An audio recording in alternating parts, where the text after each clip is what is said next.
ಕವಿಗಳು, ಕಲಾಕಾರರು, ಲೇಖಕರು, ಬರಹಗಾರರು ಯಾಕೆ ಇದನ್ನು ಒತ್ತು ಕೊಟ್ಟು ಹೇಳ್ತಾ ಇಲ್ಲ? ಇದು ಆಗ್ಬೇಕಂತ ಯಾಕೆ ಹೇಳ್ತಾಯಿಲ್ಲ? ಶಾಸಕರು ಯಾಕೆ ಒತ್ತಡ ತರ್ತಾ ಇಲ್ಲ? 18 ಶಾಸಕರ ಜೊತೆಗೆ ಇಲ್ಲಿ 3 ಜನ ಶಾಸಕರು ಬೆಳಗಾವಿಯವರೇ ಇದ್ದಾರೆ. ಅವ್ರು ಯಾಕೆ ಮಾತಾಡ್ತಾ ಇಲ್ಲ?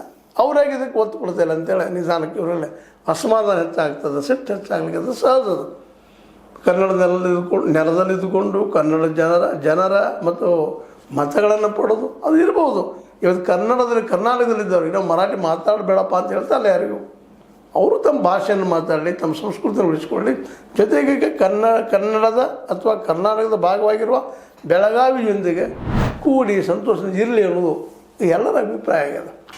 ಇಂಥ ಒಂದು ಸಂದರ್ಭದಲ್ಲಿ ಈ ಬೆಳಗಾವಿ ಕರ್ನಾಟಕದ ಅಂಗ ಅಲ್ಲ ಅನ್ನುವಂಗೆ ಅಥವಾ ಅವಿಭಾಜ್ಯ ಅಂಗ ಅಲ್ಲ ಅನ್ನುವಂಗೆ ವರ್ತನೆ ಮಾಡೋದನ್ನು ನೋಡಿದಾಗ ಸಹಜವಾಗಿ ಎಲ್ಲರಿಗೂ ಅಸಮಾಧಾನ, ಸಿಟ್ಟು, ರೊಚ್ಚು ಹೆಚ್ಚಾಗ್ತಾಯಿದೆ. ಈ ದಿಶೆಯಲ್ಲಿ ನಮ್ಮ ಕವಿಗಳು, ಕಲಾಕಾರರು, ಸಾಹಿತಿಗಳು, ಲೇಖಕರು ಎಲ್ಲರೂ ಇವತ್ತೇನಪ್ಪ ಅಂತಂದ್ರೆ ಈ ಕುರಿತಾಗಿ ಒಂದು ಎಚ್ಚರಿಕೆ ಹೆಜ್ಜೆಯನ್ನು ಅಥವಾ ಒಂದು ಸಪೋರ್ಟಿಂಗ್ ಮಾತನ್ನು ಇವತ್ತು ಆಡಬೇಕಾಗ್ಯದ. ಇದು ಭಾಳ ಮಹತ್ವದ.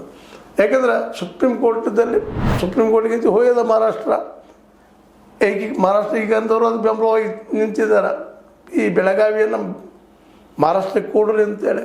ಆದರೆ ಅದು ಸುಲಭ ಇಲ್ಲ. ನಮ್ಮವರು ವಾದ ಮಾಡ್ತಾಯಿದ್ದಾರೆ, ನಾವು ಈಗ ಸಜ್ಜಾಗಿದ್ದೀವಿ ಆ ದಿಶೆಯಲ್ಲೇ. ಇನ್ನು ಈ ಹೋರಾಟಗಾರರು ಸಹಿತ ಅದನ್ನು ಹೇಳ್ತಾ ಇದ್ದಾರೆ. ಅವ್ರು ತನಗೆ ಲೇಖಕರು ನೀವು ಕರ್ನಾಟಕದ ಅವಿಭಾಜ್ಯ ಅಂಗಪಾತ ಹೇಳ್ತಾ ಇದ್ದಾರೆ. ಐತಿಹಾಸಿಕವಾಗಿ ನೋಡೋಲ್ಲಿ ಸುಮ್ಮನೆ ಯಾರನ್ನೂ ಸಮಾಧಾನ ಮಾಡೋಕ್ಕಾಗಿ ಯಾರಿಗೂ ಪ್ಲೀಸ್ ಮಾಡಿಸೋಗಿ ಅಂತಲ್ಲ. ಈ ಎಲ್ಲ ಜನಗಳು